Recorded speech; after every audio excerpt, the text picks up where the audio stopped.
Boa noite, irmãos, que a graça e a paz do nosso Senhor e Salvador Jesus Cristo esteja com todos nós, hoje aqui presente na igreja e também nos lares daqueles que nos acompanham através dessa transmissão. Período quando ainda sofremos pela pandemia do coronavírus e alguns são, nesse caso, até mesmo daqueles que estão distante de nós, poder, em comunhão conosco nesse momento, nos acompanhar, né? Os nossos irmãos que estão longe e aqueles que nos são chegados, privilégio de estar juntos. Alguns da nossa cidade, devido aos seus particulares, não podem estar conosco, mas nós aqui na sede, na igreja, no templo, buscando a presença do Senhor. Que essa alegria de estarmos juntos, quer seja através da transmissão ou aqui no templo, nos leve a cultuar a Deus em espírito e em verdade. O desafio maior é para vocês que estão aí em casa, né, nas distrações das janelas que estão ao aparelho na sua mão. Mas que Deus te abençoe para que você possa estar conosco integralmente, em todo momento, em espírito e em verdade, buscando a presença do Senhor. Nós vamos orar. Curve a sua fronte, feche os teus olhos, vamos buscar a presença do Senhor.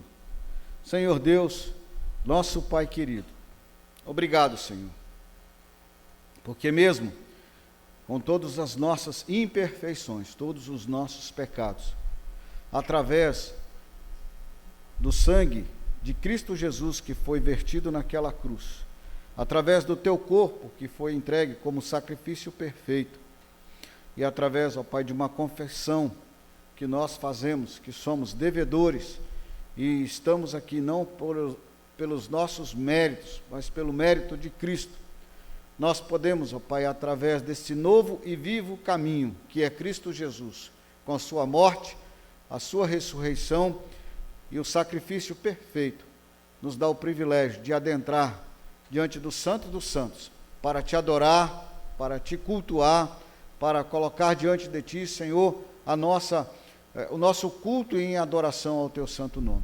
E a ti, Senhor, nós nos rendemos nesta oportunidade. Rogamos ao Senhor, ó Pai, que o nosso culto chegue à tua presença em espírito e em verdade, e que no momento em que aqui, reunidos em torno da tua palavra, que o meditar do nosso coração e as palavras dos nossos lábios sejam todas elas em louvor e adoração ao teu santo nome. Nos abençoe, ó Pai, nos leve a estar diante dos santos do santo, em espírito e em verdade, a todos nós quanto nesse momento nos reunimos e nos unimos na tua presença. Em nome e por amor do teu Filho amado Jesus Cristo, assim nos apresentamos, Senhor. Amém. Amém. Irmãos, quero vos convidar a uma leitura na palavra de Deus, 6 versículos do livro do profeta Jeremias, no capítulo 18, 6 versículos, do primeiro versículo ao versículo 6, livro do profeta Jeremias, capítulo 18, nós vamos ler a uma só voz, esses 6 primeiros versículos, e eu quero te convidar, assim que você encontrar na sua Bíblia, e se você puder, estar de pé, para que possamos juntos fazer essa leitura. Livro do profeta Jeremias, capítulo 18, do versículo 1 ao versículo 6. Diz assim a palavra de Deus. Vamos juntos? Palavra do Senhor que veio a Jeremias dizendo: Dispõe-te e desce à casa do oleiro, e lá ouvirás as minhas palavras. Desci à casa do oleiro, e eis que ele estava entregue à sua obra sobre as rodas. Como o vaso que o oleiro fazia de barro se lhe estragou na mão, tornou a fazer dele outro vaso, segundo bem lhe pareceu. Então veio a mim a palavra do Senhor: Não poderei eu fazer de vós como fez este oleiro, ó casa de Israel? Diz o Senhor. Eis que como barro na mão do oleiro, assim sois vós na minha mão, ó casa de Israel. Amém. Podeis assentar, queridos. Nós vamos cantar o hino agora, hino de número 218. Tua vontade faze, ó Senhor. Eu sou feitura, tu és o autor. Molda e refaz todo o meu ser, segundo as normas do teu querer. Nós vamos cantar esse hino, e esse hino, ele faz jus à leitura desse texto que nós lemos, dessa experiência que Jeremias teve com o Senhor, quando o profeta foi direcionado por Deus a estar diante do oleiro em seu trabalho. Que assim sejamos todos nós na presença do Senhor. Hino de número 218.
Irmãos, esse hino nós temos que fazer essa leitura nele, dessa voltinha que faz no final, e entender que assim como é difícil fazer essa voltinha, a nós mesmos nos colocar na presença do Senhor e deixar Ele nos moldar, né? Tem uma voltinha ali que eu cantei as 4 estrofes tentando aprender. Na última eu fui mais ou menos, mas é uma leitura que eu convido a todos. Que nós, quando nos colocamos na presença do Senhor, pedimos mesmo para nos moldar, tem algumas coisas que a gente fica segurando, né? A gente não solta, como diz, né? Não solta o cabo da nau. Vamos abrir a palavra de Deus em Jó, capítulo 42. Jó, capítulo 42, nós continuaremos meditando aqui nessa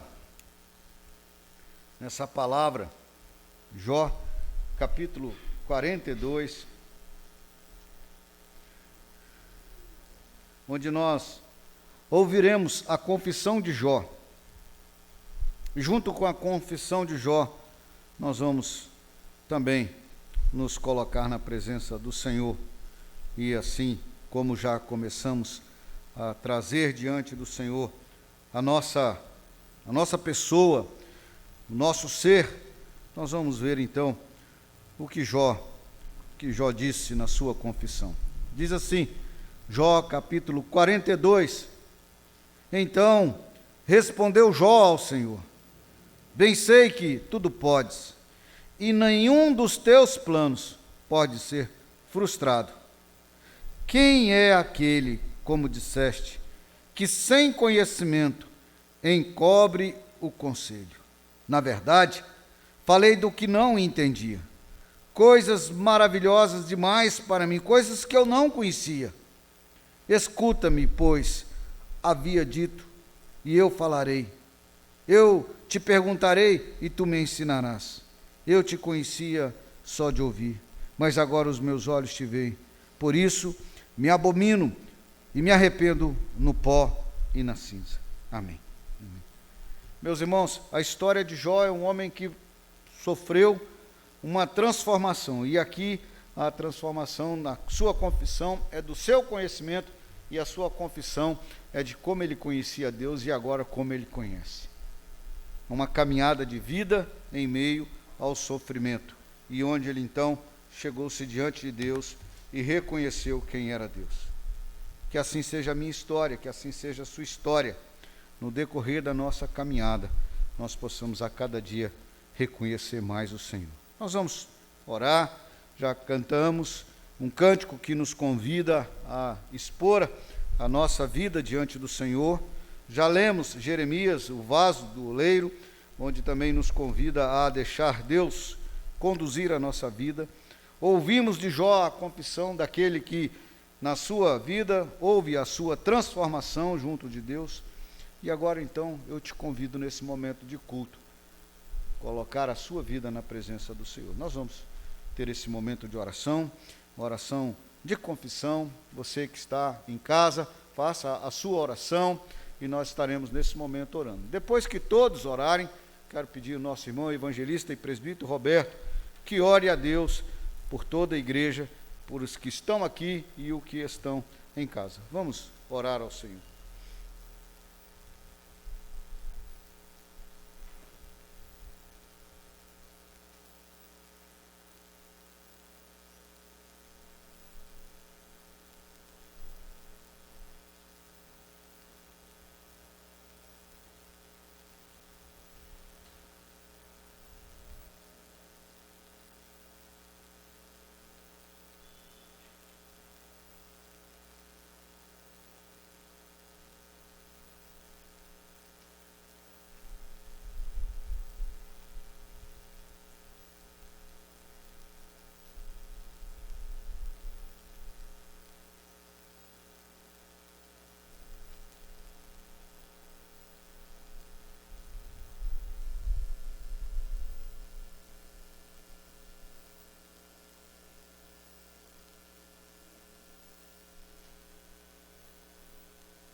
irmãos, com alegria no coração, nós somos convidados pela liturgia do culto a prestar ao Senhor o nosso louvor, a nossa adoração. Nós vamos ser conduzidos com o ministério de louvor e estaremos então louvando a Deus nesse momento.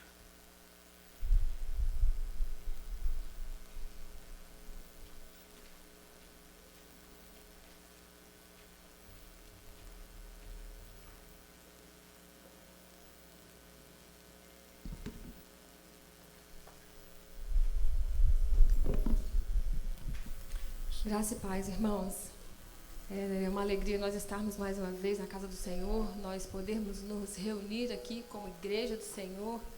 E essa canção que nós vamos cantar agora nos faz lembrar daquilo que Jesus fez por nós. Às vezes nós achamos que o momento de louvor é só esse momento agora do culto, né? Na verdade não, porque nós já oramos e orando nós louvamos ao Senhor. Quando lemos a palavra, nós também louvamos ao Senhor. E agora quando nós cantaremos cânticos, nós também louvaremos ao Senhor e de uma forma diferente. Hoje nós louvaremos ao Senhor, contando e relembrando do amor sacrificial de Jesus por nós. Essa canção que se chama Alto Preço, ela me faz lembrar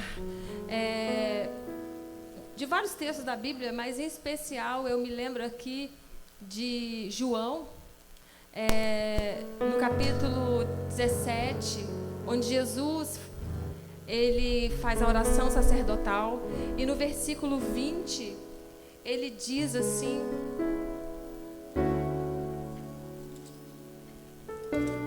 no versículo 20 ele diz: não rogo somente por esses, mas também por aqueles que vierem a crer em mim por intermédio da sua palavra, a fim de que todos sejam um, e como és tu, ó Pai, em mim e eu em ti, também que sejam eles em nós, para que o mundo creia que tu me enviaste. Então, quando nós cantamos essa canção, eu me lembro dessa palavra de Jesus, porque ele já nos via redimidos pelo sangue que ele derramou naquela cruz por nós. E o sacrifício de Jesus, ele não se deu só no momento da cruz, mas se deu desde o momento que ele se esvaziou de quem ele era, abriu mão de quem ele era e veio como homem para nos resgatar, para viver a nossa vida e pagar o preço que nós não podíamos pagar. Então eu quero te convidar, vamos colocar de pé para nós cantarmos essa verdade, para nós dizermos o quanto nós somos gratos e o quanto nós queremos corresponder a esse amor dele.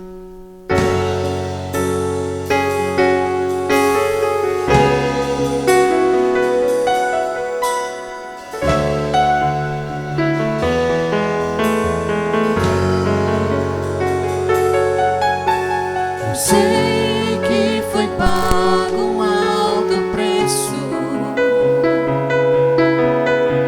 para que contigo eu fosse o meu irmão. Quando Jesus derramou sua vida, ele pensava em ti, ele pensava em mim, pensava em nós. Eu sei que foi pago um alto preço para que contigo eu fosse o meu irmão. Quando Jesus derramou sua vida, ele pensava em ti,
fez por nós para nos resgatar.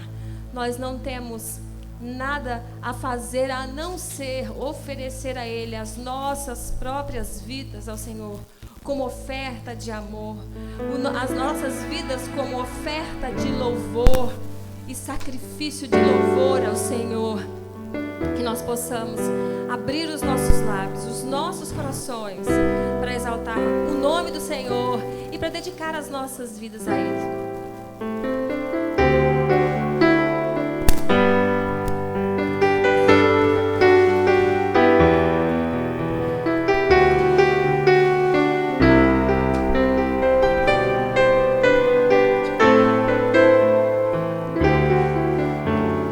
Vem, Senhor, minha vida oferecer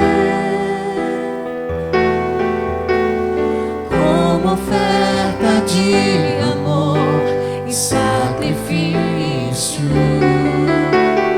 Quero minha vida a te entregar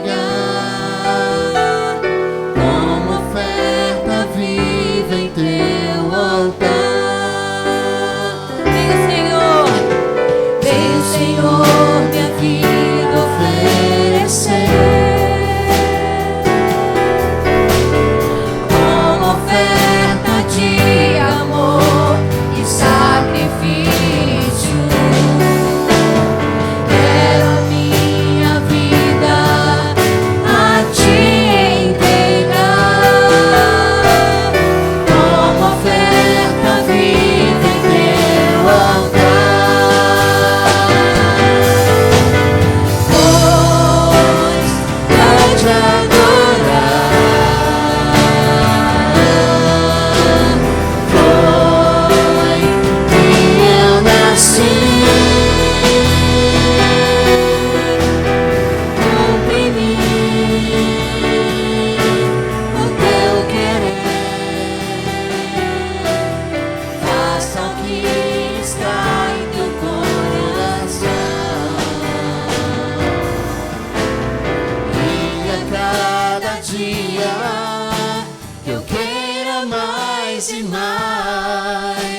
Estar ao teu lado, Senhor, pois para te adorar, pois pra te adorar foi que eu nasci. Cumpre em mim o teu querer, faça o que está em teu coração, e que a cada dia eu queira mais e mais estar ao teu lado, estar ao teu lado, estar ao teu lado, Senhor. Senhor Deus, que o Senhor possa moldar os nossos corações à tua vontade, como nós cantamos aqui desde o primeiro hino que cantamos aqui ao Senhor. E que as nossas vidas e o nosso desejo, a nossa vontade de fato seja caminhar a cada dia ao lado do Senhor, para exaltar o seu nome e corresponder ao seu amor por nós. Que o Senhor nos conduza, ó Deus, conduza as nossas vidas como teu povo e realize em nós a tua vontade, porque nós sabemos que ela é boa, ela é perfeita e ela é agradável. Nós te rendemos então nessa noite os nossos louvores e as nossas vidas na tua presença, em nome de Jesus. Amém. Pode sentar, irmãos.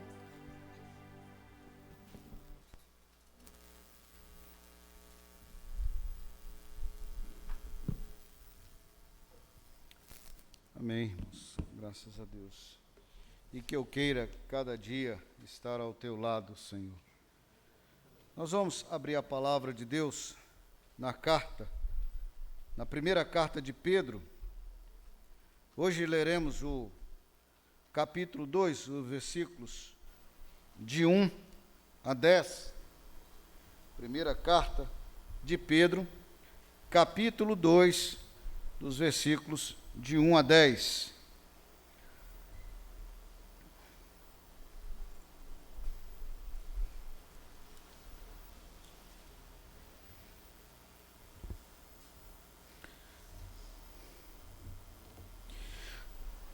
Primeira carta de Pedro, capítulo 2, versículos de 1 a 10. Amém? Diz assim a palavra de Deus: despojando-vos, portanto, de toda maldade e dolo, de hipocrisia e invejas, e de toda sorte de maledicências, desejai ardentemente, como crianças recém-nascidas, o genuíno leite espiritual, para que, por ele, vos seja dado crescimento para a salvação. Se é que já tendes a experiência de que o Senhor é bondoso, chegando-vos para ele a pedra que vive, rejeitada sim pelos homens, mas para com Deus eleita e preciosa. Também vós mesmo, como pedras que vivem, sois edificados, casa espiritual, para serdes sacerdócio santo, a fim de oferecer de sacrifícios espirituais agradáveis a Deus por intermédio de Jesus Cristo. Por isso está na Escritura: eis que ponho em Sião uma pedra angular, eleita e preciosa, e quem nela crer não será de modo algum envergonhado. Para vós outros, portanto, os que credes, é a preciosidade, mas para os descrentes, a pedra que os construtores rejeitaram. Essa veio a ser a principal pedra angular, e pedra de tropeço e rocha de ofensa. São estes os que tropeçam na palavra, sendo desobedientes para o que também foram postos. Vós, porém, sois raça eleita, sacerdócio real, nação santa, povo de propriedade exclusiva de Deus, a fim de proclamardes as virtudes daquele que vos chamou das trevas para a sua maravilhosa luz. Vós sim, que antes não erais povo, mas agora sois povo de Deus, que não tinhais alcançado misericórdia, mas agora alcançaste misericórdia. Amém? Pai, em nome de Jesus, que a tua graça, que a tua misericórdia e a presença do teu Espírito Santo nos dê, Senhor, discernimento e sabedoria para aprender e ouvir a tua voz. Nós oramos e te pedimos em nome de Jesus, ó Pai. Amém. Amém. Enquanto orava e meditava agora há pouco, eu fui alcançado pela memória de uma história que eu já contei aqui, mas vou contar novamente. Certo jovem caminhando perto de um ferreiro, foi perguntar ao ferreiro como é que se fazia as ferramentas, e ele então levou ele até o fole, e lá então com o fole ele soprava a brasa fazia o calor, ele introduzia o ferro, aí onde a brasa estava bem vermelha, até que o ferro ficasse bem vermelho, bem vermelho, bem vermelho.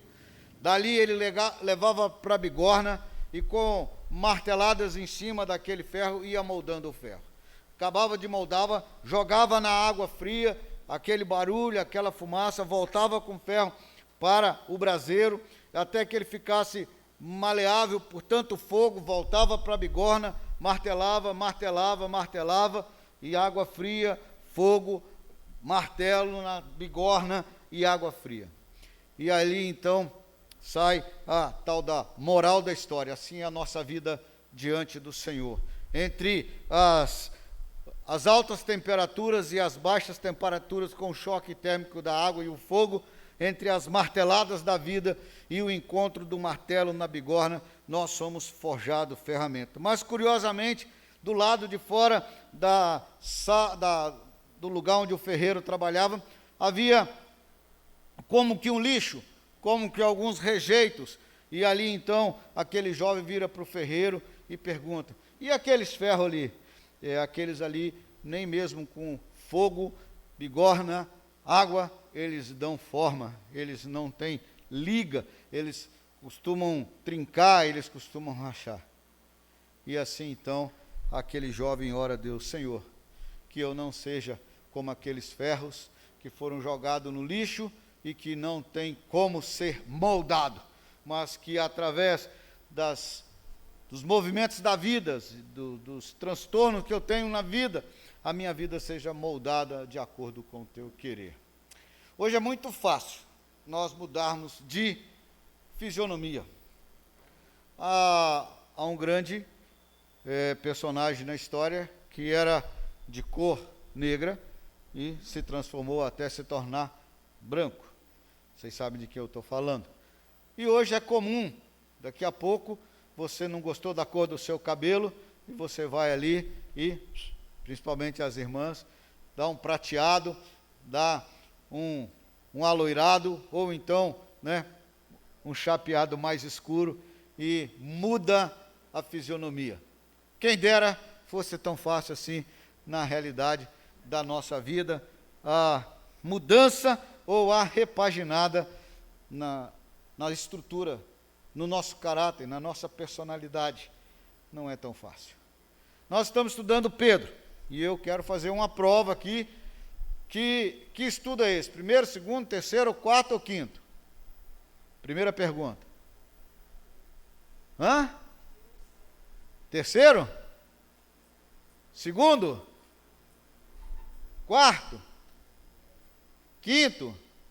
Vamos lá, gente, com segurança. Quem tem certeza? Legal, essa aí foi boa. Hein? Então vamos lá. No primeiro estudo, nós tivemos aqui a nossa identificação. Foi usado o Pai, o Filho e o Espírito Santo para nos identificar no versículo 2.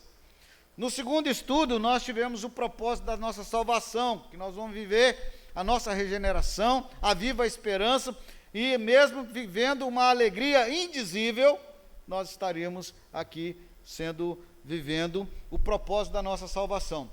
No terceiro estudo, do versículo 13 ao versículo 25, nós vivemos a nossa santificação no desenvolvimento da salvação. Sede santo, porque eu também sou santo.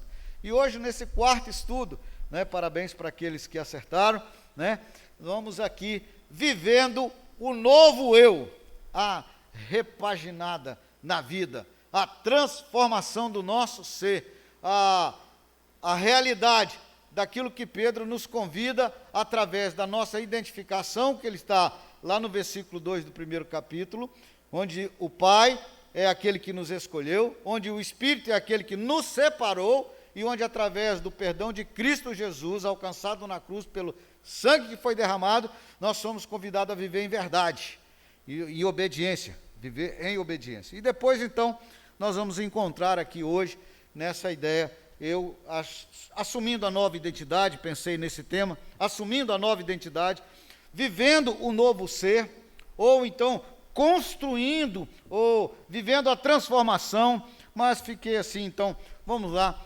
vivendo o novo eu, não eu, você, nós, cada um de nós, vivendo o novo ser que Deus fez em nós através da salvação em Cristo Jesus, e nos convida a viver. Quando nós lemos a ideia de Jeremias, lá no capítulo 18, de ser amoldado, como o Senhor levou o profeta a ver o vaso que não deu certo na mão do oleiro, assim é a nossa vida. Mas é interessante, irmãos, que é o seguinte, há uma realidade em nós, que nós precisamos conectar com isso em nossa vida. Nós já iniciamos a nossa vida em lágrimas. Nós nascemos chorando. Lembra disso? Lembrar ninguém lembra, né? Mas a gente sabe porque a gente já presenciou, né? Os tapinha, geralmente era tapinha, não sei como é que é hoje, tem muito tempo que eu não vejo um parto, né? Mas já de boca aberta chorando para o mundo. E é interessante que no decorrer dos nossos desenvolvimento e aprendizado com a vida, quantos tropeços que uma criança toma, quantos chutes nos cantos dos móveis da casa e as dores que nós tomamos. Os tombos de criança, né? O choro, aquele choro sentido de criança que a mamãe abraça, dá um beijinho para sarar e acalenta. O abraço e o beijo de mãe, então, cura um monte de coisa, né? E nós vamos na vida vivendo a trancos e barrancos, levando os tropeços da vida e, às vezes, sem lágrimas, só com dor. E, às vezes, com um aprendizado dolorido. Vivemos assim. antes de dar continuidade no estudo desse Vivendo o Novo Eu quero trazer à memória quem é que está escrevendo a carta para nós. É Pedro. Lembra de Pedro no Evangelho? O Pedrão, pescador, né? A gente tem ideia daquele Pedro, aquele discípulo que, né, sempre ali, pronto, né? Sempre nas coisas que Jesus fazia, ele estava sempre ali primeiro. Inclusive, tem uma cena muito interessante, no Evangelho de João conta, que quando, naquele domingo de manhã da ressurreição, eles correm, depois que as mulheres anunciaram que Jesus não estava no templo, e eles correm. O discípulo que corria com Pedro parou em frente o túmulo e não entrou. Pedro de pronto entrou, já foi lá dentro do túmulo, e lá ele encontrou com um lençol, e lá ele não encontrou Cristo. Ele era sempre assim, afoito, tomado. Ele disse para Jesus que de maneira nenhuma eu vou te negar, Senhor. Ele arrancou da espada, cortou a orelha de Malco, e ele chorou amargamente quando ele começou a ser transformado por Deus.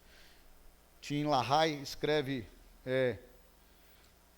temperamento transformado, e ele então usa o temperamento de Pedro, mostrando ali sobre a sua transformação, como ele foi transformado. E agora esse homem transformado escreve essa carta. E esse homem que escreve essa carta, escreve para a quem? Para os judeus que estavam na diáspora. Esses judeus, eles viviam debaixo de um regime romano. E é interessante que no capítulo 5, no versículo 13, ele vai colocar que os irmãos da igreja da Babilônia, quer ver como é que está lá? Ele diz assim, capítulo 5, versículo 13, aquela que se encontra em Babilônia, também eleita, vos saúdam igualmente aos seus filhos.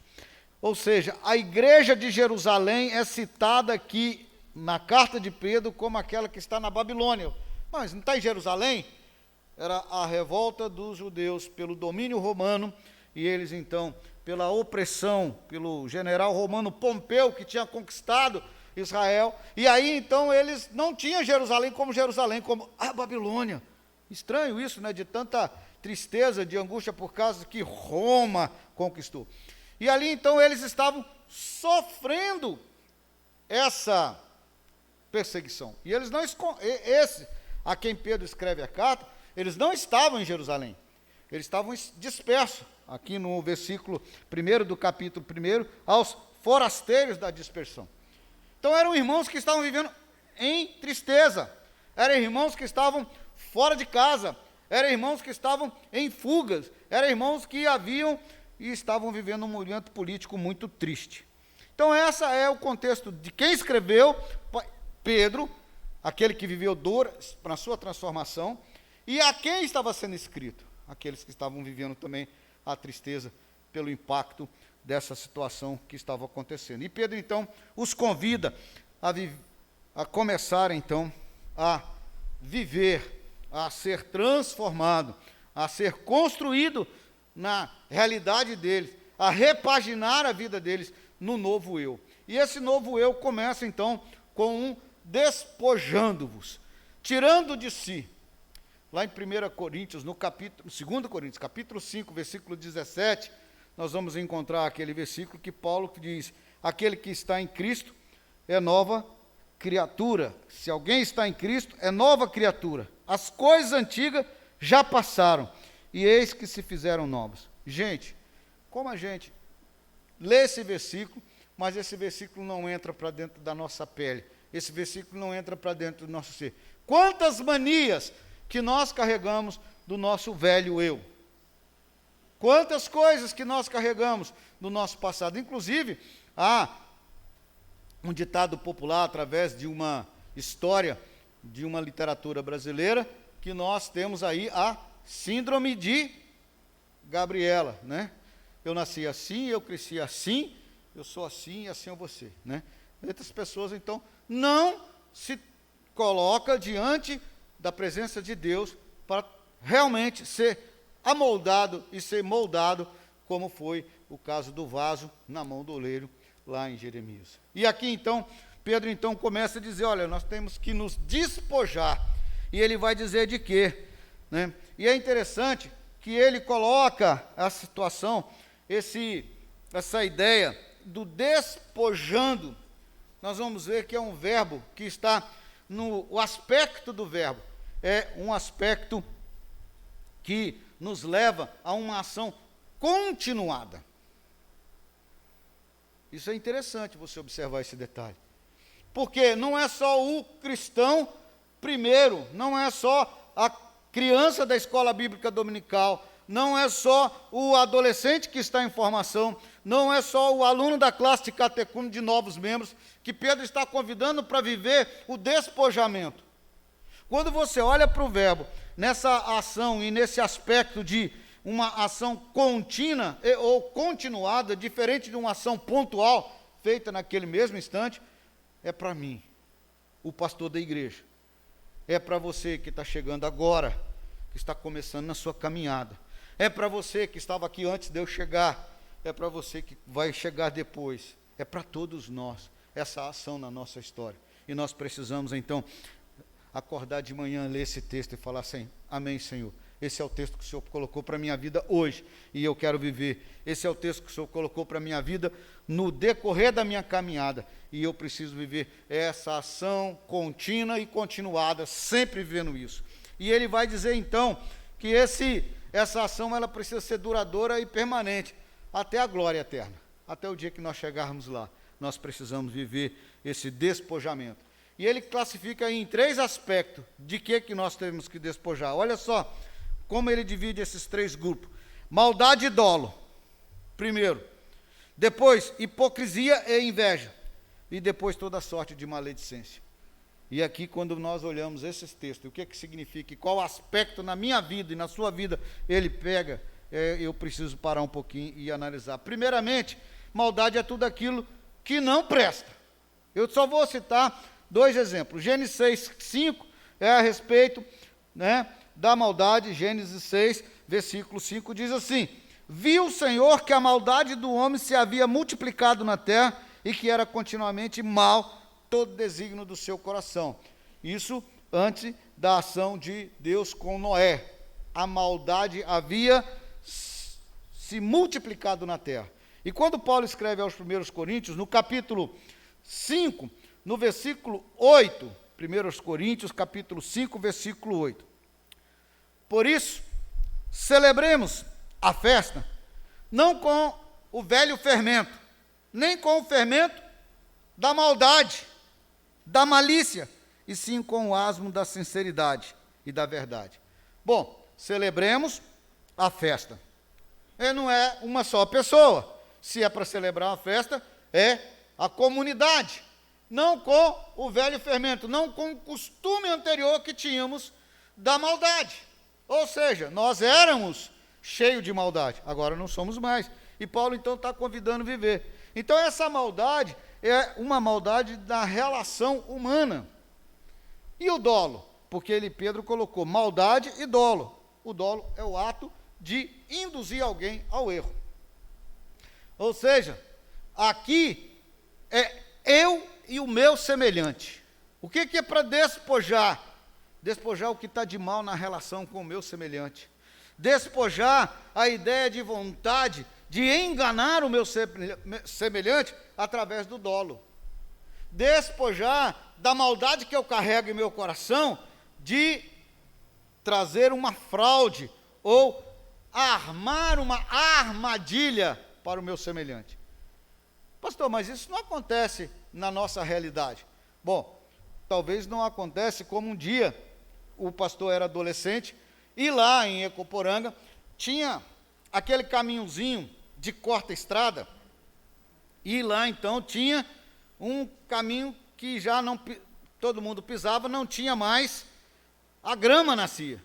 Adolescente, eu tinha por volta de 9, 10 anos, fui lá, fiz um buraco, não era um buraco muito fundo, e ali então, depois de cavar aquele buraco, eu coloquei um papelão, depois que coloquei o papelão, joguei mato velho e areia por cima daquele papelão. Dona Manuela, não lembro nem quantos anos tinha, uma senhora de idade, forte, possante, caminhou por aquele caminho, e a armadilha do menino estava lá. pisou no buraco, quase quebrou o pé, quase que tomba, quase. Bom, adolescente, criança, né? Não faz mais isso porque não anda em caminho e tudo, mas eu fiz. Foi uma armadilha que eu preparei para a minha semelhante. Dona Manuela, respeitada, esposa de seu Chiquinho, homem digno na época que morávamos lá. A bronca veio.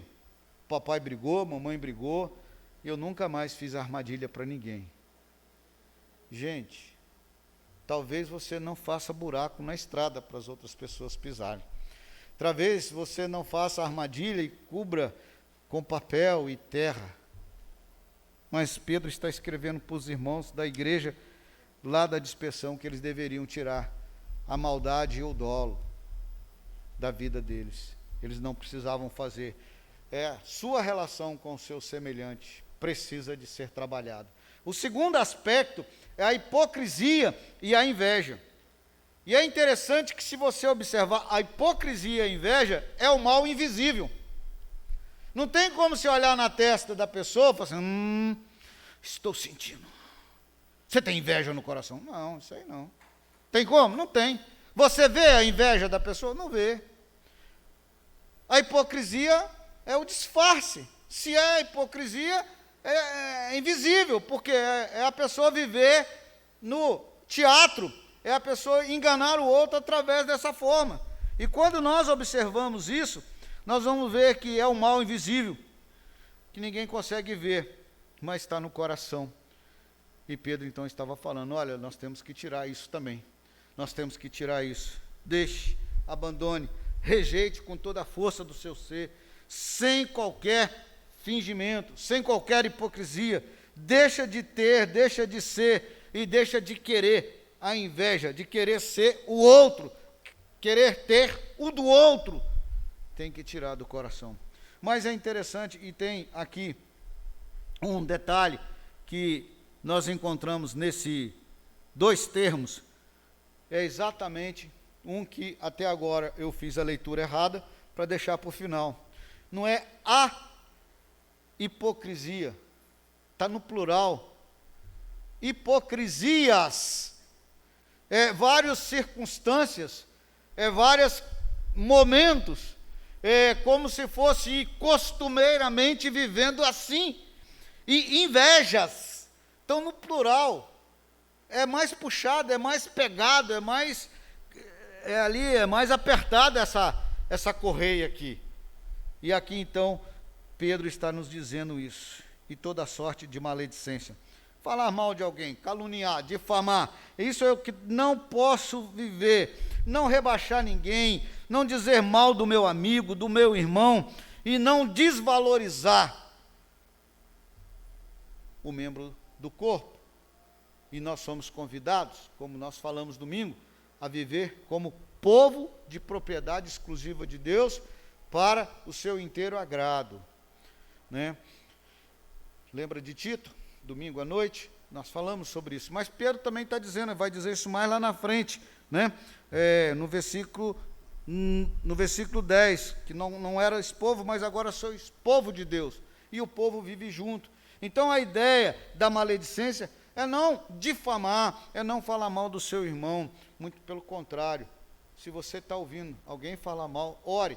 Ore para essa pessoa que está falando mal e ore por aquele que ele fala mal. Vai que aquilo que ele está falando é verdade, mas precisa ser curado. Então nós precisamos. E aí, Pedro, então, depois que você tirou tudo isso, limpou, lavou, colocou diante de Deus, buscou em oração, ele vai dizer então o que você tem que buscar e ardentemente desejar o leite espiritual, ou leite da palavra em outras traduções. Desejai o leite espiritual. Leite da palavra em outras traduções, que é desejar a palavra pura, a palavra sem engano, a palavra não adulterada. Nós não vamos prolongar muito, nós vamos já estar encerrando, mas eu quero deixar aqui uma ponta de despertamento para você, para todos nós. Duas coisas definem muito a nossa realidade de hoje. É o que nós fazemos da exegese duas matérias que tinha no seminário. Eu vou falar os termos técnicos do seminário, mas vou explicar para vocês. Exegese e hermenêutica. O que é isso? É o que você extrai do texto. É você extrair o que está no texto, a verdade que está aqui. Isso é exegese. E a verdade pura, sem erro, sem ser maculada, sem ser induzida pelo que eu acho que está escrito assim. Não. Nós temos que ir, nos aprofundar, é por isso que o pastor vai ter que ter as ferramentas dele, vai ter que ter os estudos no original, para buscar exatamente o que está dizendo o texto. É por isso que há muita confusão de doutrina, é por isso que há muita forma de pensamento, porque a pessoa não busca exatamente aquilo que a palavra está dizendo em forma do pensamento humano, em forma corrente, interpretativa de Bíblia. Isso aí vai, então, da definição da busca correta de uma exegese pura. E nós precisamos de exegese na vida, não só na leitura da palavra, no conhecimento das coisas que estão ao nosso redor. O que de fato foi, o que de fato é, e como é essa verdade, como você interpreta. Há muitas pegadinhas na história da vida. Caixa de mercadoria em promoção. Qual é a exegese correta de uma promoção? Validade do produto. Por que está barato? É porque vence semana que vem. Não compra 10 caixas, compra uma só. Presta atenção. Você está fazendo isso no supermercado. Você está fazendo a leitura correta do porquê que a promoção está barato. Não é assim? Né? Não é assim? E teve gente que já comprou um chocolate, um leite em pó, que estava na promoção. Só que ele tinha muito açúcar. Deu um desande no organismo terrível, porque, né, era muito forte, era puxado, mas não pode. Então nós temos que fazer a busca e a exegese correta. Outra situação, quando ele vai dizer assim, desejai ardentemente o genuíno leite espiritual, ou o genuíno leite da palavra, e da palavra sem engano, não adulterada, como você vai colocar ela em prática na sua vida? Aí sim, é a hermenêutica da vida. Em que sentido você aplica na sua vida? Como é que você caminha com isso? Posso citar um exemplo bem particular? A câmera está ligada. Posso? Vamos fazer uma exegese e uma hermenêutica nos nossos grupos do WhatsApp? Só que bem casual para vocês interpretarem, na intimidade nossa. Eu filmei a irmã Maria Macedo trabalhando, e eu fiquei feliz porque ela passou um tempo gripada e ruim, a gente estava muito preocupado, né? E aí, olha que legal, pô, então não sei o que, no final da noite já era parabéns, feliz aniversário, né? Estão entendendo como é que é uma questão de interpretação? E a gente então precisa fazer a leitura correta da coisa e fazer a aplicação correta da coisa. E assim, então, a gente precisa de entender um pouco isso. E aqui que a gente pega, e aí ele fala, desejai o leite genuíno espiritual, para que por ele você seja dado o crescimento para a salvação. A gente termina por aqui, e aplica essa palavra. Nós precisamos de viver essa verdade, e desejar o nosso leite espiritual. Assim como o povo de Israel, a cada manhã buscava o maná espiritual, nós também buscamos essa interpretação corretamente no nosso dia. E aí, na semana que vem, a gente continua esse capítulo 2, esse versículo de 1 a 10, que tem muito assunto gostoso para a gente estudar aqui. Que Deus nos abençoe, que nós possamos buscar a vivenciar o nosso novo eu, a construir o nosso novo caráter, primeiro despojando-nos, e agora então nos envolvendo com a palavra que vai nos levar a um crescimento sadio e de forma correta. Que Deus nos abençoe. Amém? Vamos orar, vamos colocar-nos de pé e fazer a nossa oração, agradecendo a Deus para que nós possamos viver e desejar essa palavra a cada dia. Pai querido, obrigado, Senhor, porque através da vida e daquilo que ele escreveu, o apóstolo Pedro, quando viveu a transformação na sua vida, através da relação contigo, ó Deus, nos deixa escrito pelo poder do Espírito Santo esta palavra que nos convida a viver as transformações necessárias da nossa vida. Deus querido, nos abençoe, ó Pai, para que essa leitura dessa palavra encontre em nosso coração, Senhor, e sejamos todos nós despertados a provar cada dia mais a Tua bondade e a transformação que o Senhor quer fazer em nós, para vivermos longe, ó Pai, das armadilhas da vida, para vivermos longe, ó Pai, dos desejos e das vontades que nós não precisamos, para vivermos longe, ó Pai, da hipocrisia. Pai querido, nos abençoe e nos leve a encontrar com a Tua palavra a cada dia. Assim oramos e assim te pedimos, em nome de Jesus Cristo, nosso Senhor e Salvador. Amém. Amém. Amém. Podeis assentar, irmãos. Irmãos, antes de passar a palavra para a dona Nilda, que pediu a palavra, eu quero só trazer aqui, tem vários itens no aviso da escola Pastor Antônio Nunes de Carvalho a respeito de um boletim informativo sobre o retorno das aulas presenciais. Eu vou ler só 2 ou 3, porque são vários, e depois será colocado no painel. As aulas presenciais retornarão a partir do dia 13 de outubro, primeiramente para os alunos do ensino médio. Posteriormente, retornarão os alunos do ensino fundamental, séries finais. Aí um outro item aqui. Todos os alunos que estão com os contatos atualizados na escola serão informados sobre o retorno das aulas presenciais através da própria escola, via telefone. Então, isso aqui, para os alunos, já estão.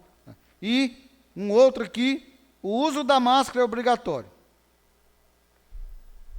E tem vários outros, né? O aluno não deverá, em hipótese alguma, frequentar a escola caso apresente sintomas gripais. Esse informativo, são vários itens, será colocado aqui à mostra, né? E a escola, então, está retornando. Acho que o mais importante aqui, não sei o que é mais importante, para falar a verdade com vocês, são vários itens. Então, me chegou agora, que começa no dia 13 de outubro começa, tá bom? Dona Nilda, a senhora, com a palavra.